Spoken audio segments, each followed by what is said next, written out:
Marines in the volatile Helmand Province have new protection pieces when they travel outside the wire. The groin armor is designed to protect troops from the impact of IED blasts, which have caused hundreds of amputations among Marines and their allies in southern Afghanistan. Staff Sergeant Jeremy Ross explains.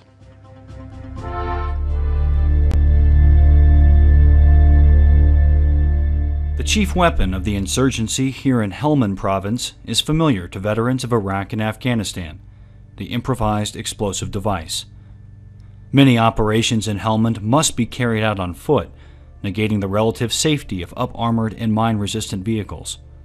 As a result, hundreds of Marines, sailors, and other coalition forces in the province have suffered amputations from IED blasts. While the loss of legs and arms are catastrophic enough, sometimes the injuries are much worse.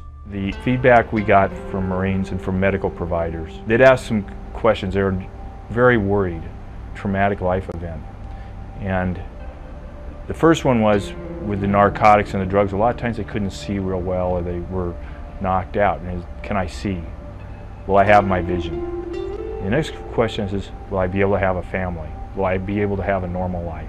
In an IED blast, the victim's groin is exposed to the explosion, shrapnel, and debris. Well, I've led the resuscitation of about 200 injured Marine soldiers, Afghan National Security Forces, and local nationals, and a fair number of them are associated and accompanied with genital injuries. Other than detecting, avoiding, or neutralizing an IED before it strikes, little can be done to protect the legs and arms.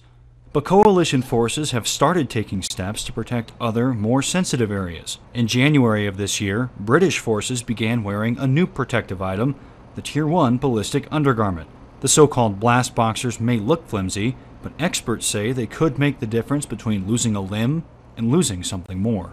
And we started to observe that British soldiers who were undergoing the same injuries as some of the Marines were not getting injuries to their external genitalia. This is a pair of brand new blast boxers. U.S. forces quickly caught on, and more than 25,000 sets of blast boxers are now in the hands of Marine Corps units and, already, proving their worth. This happens to be a pair that a soldier was wearing when he was exposed by an IED mine strike.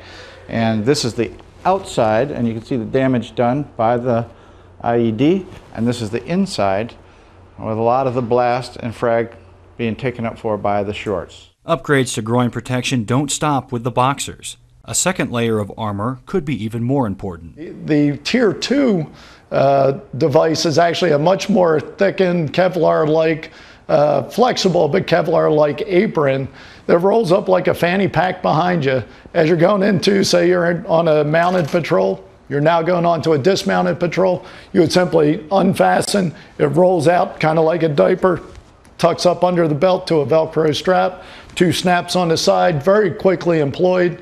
And again, what that creates is now essentially a boxer short orientation of a thick Kevlar material that not only will stop those small fragments and that kind of road rash stuff, now we're talking about larger fragments off the IED itself or larger objects that may have flown up in the blast. Approved for purchase in early August, the Tier 2 device is now being issued to Marines most at risk to IED strikes.